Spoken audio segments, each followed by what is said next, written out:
Hello, I'm Maureen Pound, the business coach for the brave. Today I'm going to be looking at why New Year's resolutions in business don't work. So let's paint the picture, shall we? You're coming towards the end of the year.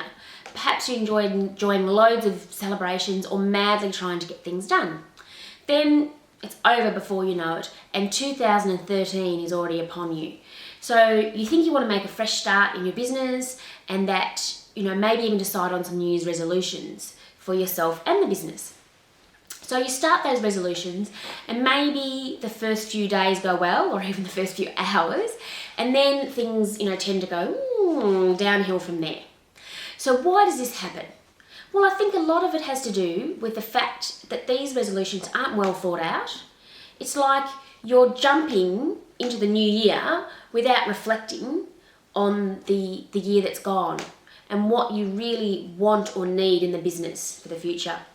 So you're not stopping to smell the roses and also noticing where the weeds are in your business.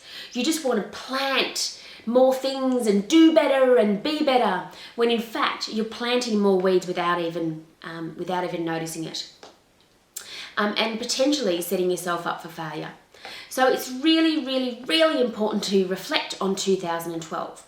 You actually may be surprised at what you learn and how this can help in your planning for the following year, rather than making those often brash and random New Year's resolutions.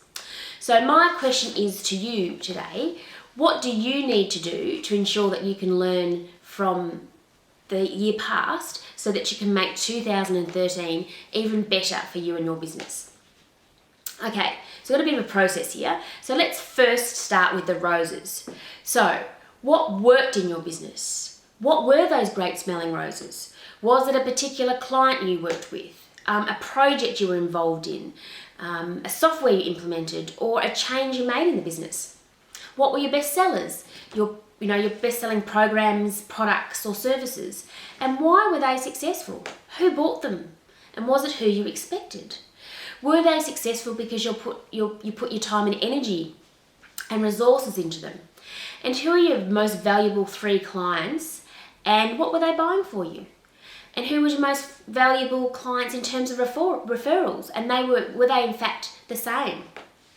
Other questions that sometimes get swept under the carpet include: what was the total revenue of the business? The total money coming in versus how much profit you actually made.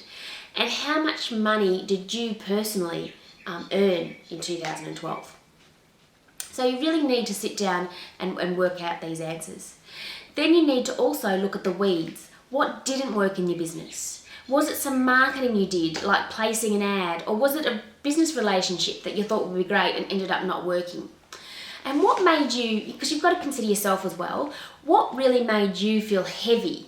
So much so that you put off doing it or didn't do it at all? Was there a product or service that didn't sell well? And what sort of time and energy did you put into it? What didn't you have any energy around whatsoever? And what would you do differently in 2013? And finally, what did you notice about the year as a whole? For me, for example, I noticed when I went to work in Asia in July and August, work really dropped off here in Australia, as I hadn't streamlined it enough to continue at the same rate without me. So it was great learning there when I sat down and reflected. So what did you notice about your year? And what did you notice about yourself as a whole in that year? And what insights did you have?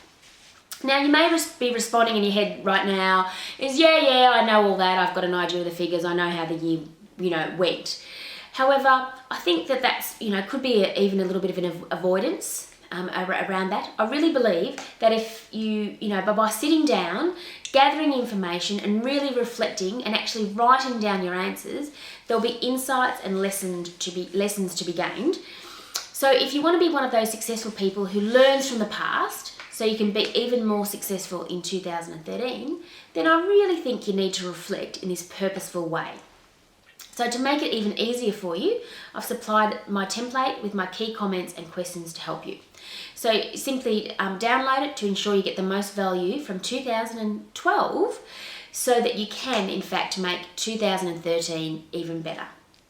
Speak soon.